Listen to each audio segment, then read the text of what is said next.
Halo semuanya, saya hampir yakin kalian menonton video ini karena kalian adalah pelanggan saluran saya.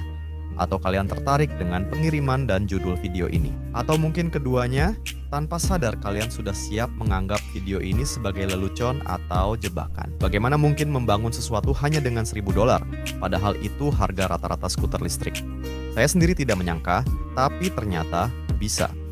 $1.000 Amerika Serikat setara dengan sekitar 65.000 rubel Rusia, 25.000 hryvnia Ukraina, 2.100 rubel Belarusia, dan 386.000 tenge Kazakhstan atau 900 euro. Saat video ini dirilis, jumlah itu sangat kecil di semua mata uang. Harga per meter persegi memang begitu. Tapi untuk rumah atau villa 50 meter persegi terasa seperti lelucon. Tidak, ini proyek baru saya. Proyek ini sudah melewati tahap teori dan kini dijalankan secara nyata. Jadi tidak akan ada omong kosong tanpa bukti. Saya akan menjelaskan singkat latar belakangnya, apa pendorong, tujuan, dan alasannya. Jangan skip, dengarkan baik-baik karena pandangan Anda tentang konstruksi bisa berubah drastis. Usaha yang sukses yang saya jalankan bersama rekan saya mulai tidak lagi sukses.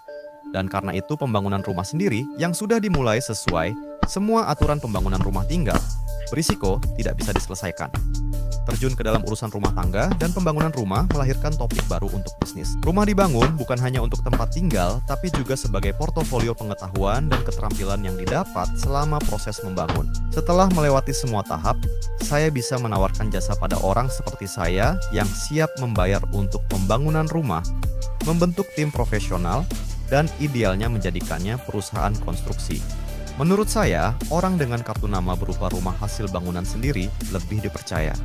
Tentu, saya bukan Robocop atau Terminator. Saya tidak mengerjakan semua pekerjaan sendiri.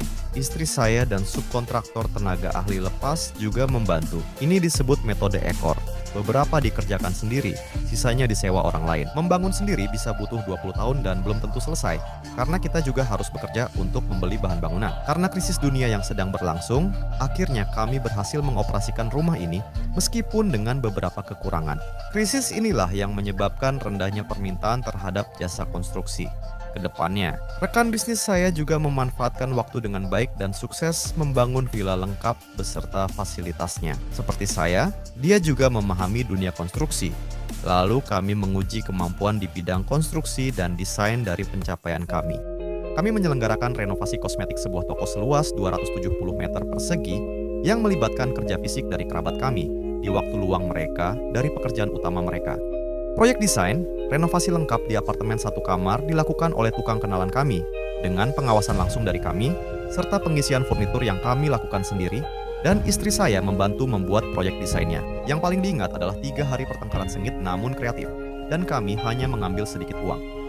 Partisi geser antar ruangan karya sendiri dari kayu ek dengan kaca bevel, serta beberapa objek kecil lainnya. Puncak dari arah ini adalah pembangunan pondok untuk klien lama, berupa tiruan villa yang dibuat rekan saya.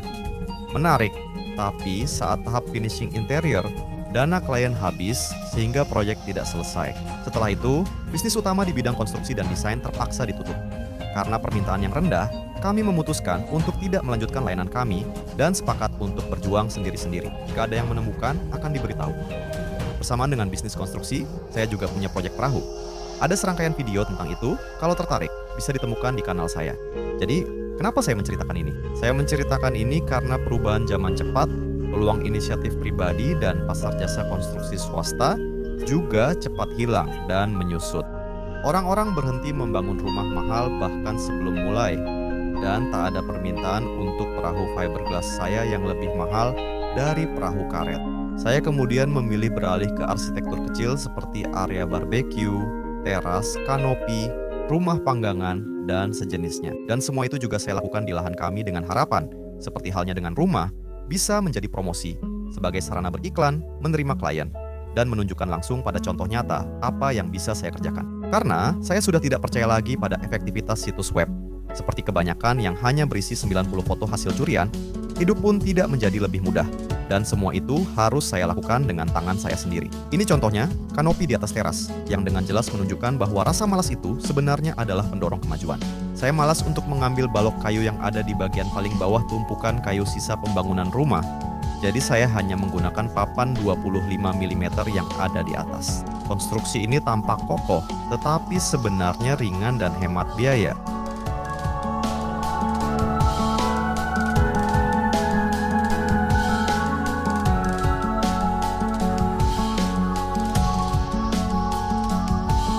Ini adalah anak tangga yang mudah diperbaiki dengan rangka logam dan dapat diganti atau ditambah atap. Saya puas dan memutuskan menerapkan rancangan ini di proyek berikutnya, meski belum tahu fungsinya secara pasti. Rencananya akan dibuat semacam area berbeku dengan loteng, dan pada musim gugur saya mulai mengerjakannya. Tapi saya tidak sempat menyelesaikan banyak karena keluarga ingin pergi ke laut, lalu ada urusan lain, dan kemudian musim dingin pun tiba. Dan saat musim dingin, saya menemukan sauna tong di internet. Dan seketika saya mendapat ide bagaimana cara membuatnya, dan terutama bagaimana cara menjualnya, hampir tanpa mengeluarkan biaya untuk iklan. Paruh kedua musim dingin, saya membuat contoh di garasi, lalu beberapa lagi, hingga akhirnya usaha keluarga kecil saya berkembang. 4 tahun berlalu, saya menata produksi dan logistik sauna tong, lalu akhirnya punya waktu menyelesaikan yang sudah saya mulai. Saya sering mendengar istri saya mengingatkan hal itu. Saya lelah, asisten kecil sudah besar, asisten tua berpengalaman dan bisa menggantikan saya di sauna. Tolong, jangan sekarang.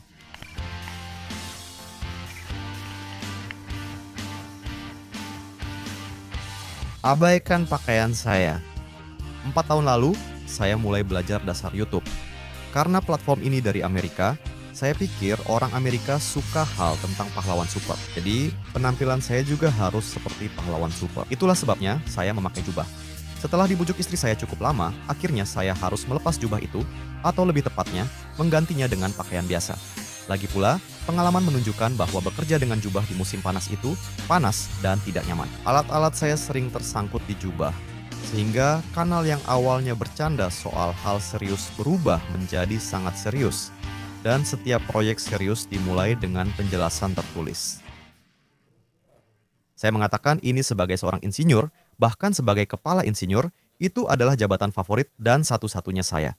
Dimanapun saya bekerja, bukan hanya soal panggilan. Saya sering jadi salah satu pendiri dan bisa menunjuk diri sendiri dalam peran apapun.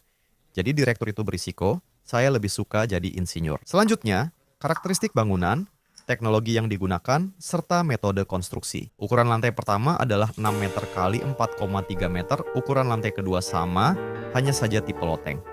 Dan tidak ada yang lain. Ini bukan zona barbeque dengan loteng, tapi benar-benar rumah kecil atau rumah kompak yang sesungguhnya. Rumah kecil seperti ini cukup memenuhi kebutuhan banyak pemilik rumah kebun. Bangunan terjangkau ini bisa digunakan sambil membangun rumah permanen dan mengatur pelayanan. Dan jika memang sangat ingin, lantai pertama bisa diubah menjadi zona barbeque atau bisa juga ditambahkan sauna. Secara umum, modul ini bersifat universal. Bangunannya terbuat dari kayu, menggunakan semua elemen pengikat modern yang tersedia, terutama yang berbahan logam, termasuk yang dibuat sendiri. Saya harap semua paham memilih teknologi tepat kunci sukses, kecuali yang pikirannya telah dikaburkan ocehan kosong tiap malam. Elon Musk berhasil membuat roket terbang mundur, sedangkan tim Boeing mengembangkan pesawat luar angkasa ini. Mereka membuat alat yang ringkas, murah, dan efisien karena sadar alat besar dan mahal tak dibutuhkan saat ini. Pesawat itu sudah terbang hampir 10 tahun. Jadi, kita juga akan mencoba melakukan semuanya secara teknologis dengan menerapkan pengetahuan mekanika teknik di tingkat rumah tangga. Permintaan sauna saya terhambat karena banyak orang merasa dengan uang sebesar yang saya minta, mereka bisa membangun sauna sendiri yang lebih besar. Misal 5 kali 5 meter. Faktanya, sedikit yang berhasil karena proyeknya kemungkinan besar mangkrak atau tidak selesai. Saya adalah contohnya. Selama 4 tahun saya tidak sempat mengerjakan proyek ini. Dan sauna milik teman saya, Valentin, juga merupakan contoh yang sama. Sebagai orang yang suka membuat sendiri, saya merasa tidak adil jika sepenuhnya menyangkal hal itu. Jadi, saya tidak akan melakukannya. Memang benar, kita bisa membangun dengan sangat murah. Di wilayah pasca Soviet, banyak pekerjaan bergaji rendah dan tidak adil menurut standar negara maju. Untuk apa bekerja seperti itu? Lebih baik bekerja mandiri. Saya tidak berbicara tentang bisnis, tapi tentang makna langsung dari kata-kata itu. Istri bekerja untuk mendapatkan makanan dan bahan bangunan, sementara kepala keluarga memberikan seluruh tenaganya untuk pembangunan. Semua tergantung kualitas pribadi dan kecepatan belajar keterampilan. Ada yang bergaji $500, ada juga yang $5.000. Tentu saja, ada juga kekurangan dalam pola kerja seperti ini. Misalnya sulit menabung jika kamu berada di luar sistem keuangan, tapi kelebihannya lebih banyak. dan kelebihan utamanya adalah kebebasan. Tentu saja ini tak berlaku untuk yang sudah mapan, dihargai di tempat kerja, atau punya bisnis sendiri. Mereka biasanya langsung membeli yang sudah jadi. Seperti sauna saya, kita akan menggunakan penghematan yang sangat ketat. Dengan pola seperti ini, sama sekali tidak melibatkan tenaga ahli yang disewa. Karena itu, keterampilan seperti pengelasan dan pertukangan harus dipelajari sendiri. YouTube membuatnya lebih mudah. Selain itu, agar bisa memenuhi anggaran kita yang sangat ketat, kita juga harus menguasai satu keterampilan penting lagi, yaitu kemampuan membeli dengan harga murah. Ada orang-orang yang memang punya bakat khusus untuk hal ini. Teman saya yang sudah saya sebutkan tadi, Valentin, sering mengajak berkeliling di lahannya dan menceritakan barang-barang apa saja yang dia beli dengan harga sangat murah. Salah satu contoh penggunaan keterampilan ini adalah atap gudang orang tuanya yang baru-baru ini dilapisi ulang dengan batu tulis setelah 30 tahun menggunakan lapisan terpal. Rangka atapnya dibuat dari papan bekas peti dan peralatan industri yang didapat orang tuanya dengan susah payah di masa sulit era Soviet. Bukan rahasia bahwa penduduk Amerika Serikat umumnya sejahtera. Namun, rumah permanen hanya hak istimewa bagi warga Amerika sangat kaya. Kelas menengah tinggal di rumah rangka ringan dari balok kayu, papan USB, insulasi, gipsum, dan siding. Musuh utama bangunan seperti itu adalah rayap dan tornado, sementara rumah patchwork Eropa menunjukkan bagaimana hal sederhana bisa jadi istimewa. Kita sendiri pada umumnya membangun dengan sangat kokoh, bahkan terlalu kokoh. Jarang terjadi, tapi ada orang yang membangun rumah terlalu kokoh tanpa menghitung anggaran, lalu kehabisan uang. Pada tahap pondasi tiang pancang adalah pilihan paling optimal dan lubangnya bisa dibuat dengan bor manual. Cara membuatnya ada di video di kanal saya, tautan di deskripsi. Saya akan memakai pondasi gudang yang sudah ada saat saya beli lahannya. Dalam kasus kami, fungsi utama pondasi bukanlah untuk menahan beban besar, melainkan agar angin tidak menerbangkan bangunan ringan kita. Kemungkinan besar bangunan ini tak perlu daftar di BTI, jadi nilai tambah. Kita akan melewati semua tahap pembangunan bersama.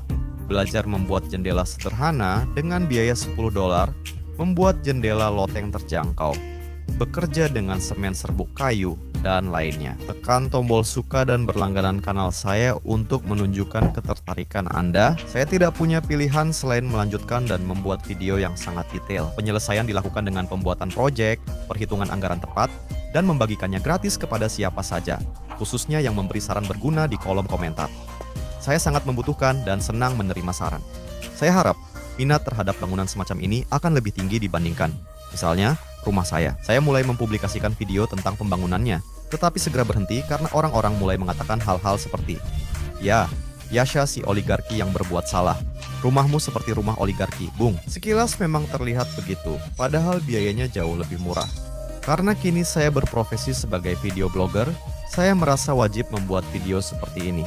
Ditonton orang meski tidak menarik tentang rumah yang tampak mahal, padahal murah. Jadi, mari kita berhenti sejenak.